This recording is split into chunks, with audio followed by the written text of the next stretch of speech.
everybody, it's Neenah. Thanks for joining me today. I wanted to share a card video featuring the new Altenew STAMPtember release. This stamp set is the Fabulous You set. Now I thought it would be fun to do something a little bit different and color it with copic markers on top of glitter paper. Simon Says Stamp came out with some glitter paper for their STAMPtember release, and I'm going to be using that as the paper that I'm going to stamp this stamp set onto. We'll get to that in a minute though.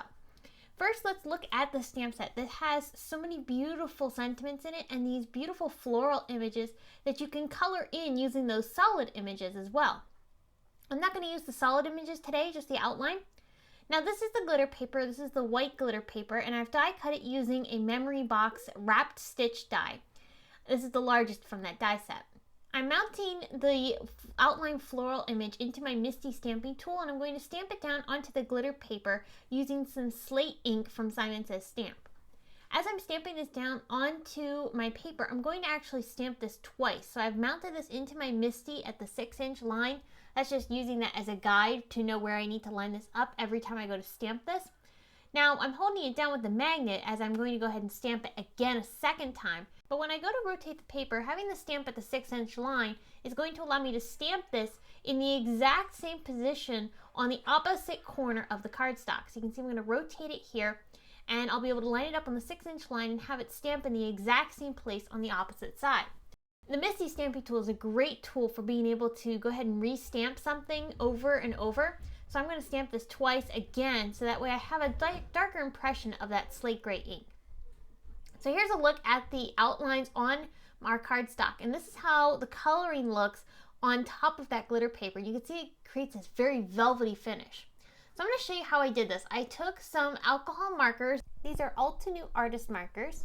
You can use Copics or these Altenew markers or other types of alcohol-based markers. The way you're going to want to color this is you're going to want to dab the color more than brush the color onto your paper. And that's because the glitter paper has a more textured tooth to it. So it's a little bit more gritty than, of course, regular cardstock. So you do have, of course, the chance of ruining your nibs if you push too hard on this paper. So by dabbing, we're not allowing the paper to ruin the nibs. So this is a great way to be able to use your Copics and add it onto this glitter paper and not have to fear damaging the nibs at all. I'm moving on to the leaves at this point. I colored all the flowers exactly the same. On the leaves, I used some greens and also some blue greens, and just going to add a little bit of variation to the coloring of the images. Also adds an extra pop of color. I have all the colors that I use listed over at my blog, so if you're interested in any of these, you can head on over there to see all of the color combinations. I finished off the flowers by adding a little bit of yellow to the centers, and then I'm going to work on the background. The background, I don't want to cover the entire panel. I want that white glitter to show through. So I'm just adding a little bit of shading using some very pale green markers, and that's going to just add a little bit of shading underneath the flowers. So after my coloring was finished, I'm going to go ahead and stamp the Miss You Always sentiment onto some Neenah Desert Storm cardstock, and I'm going to use some Simon Says Stamp Antique Gold embossing powder to emboss the sentiment. I want to create a little bit of texture with this sentiment, so I'm going to actually rip the edge of the sentiment strip along that one side, and then the other side I'm going to end up folding so it wraps around the side of the cardstock. This just adds a little bit of interest to the sentiment and something a little bit different than just sticking it right onto the paper with a straight edge all the way around. This adds just a little bit of interest. So I attach this down with some regular adhesive on the back side that goes on the back side of the cardstock, and then the piece that folds over, that I adhered down onto the front of my card with foam tape. Now this panel that I did all of my coloring on is cut to be an A2 size card, so it fits over top of this Neenah Desert Storm card base perfectly. And then to finish off the card, I wanted to enhance the glitter feel of this paper, so I'm taking some Nuvo glitter drops in the white blizzard color and adding it over top of certain areas of my flowers. And then I also used a purple Nuvo drop bottle to add some purple dots in the background to be some little berries and accent images.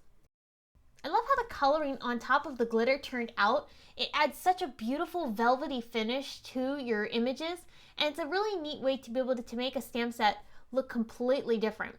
So I hope that this video has inspired you to use the new Altenew STAMPtember exclusive from Simon Says Stamp. If you enjoyed this video, please give it a big thumbs up and subscribe to my channel for more inspiration. If you enjoyed, here are 2 more STAMPtember exclusive inspiration videos that you might find interesting. Thanks for watching this video. I'll see you again very soon with another one, and have a great day. Bye!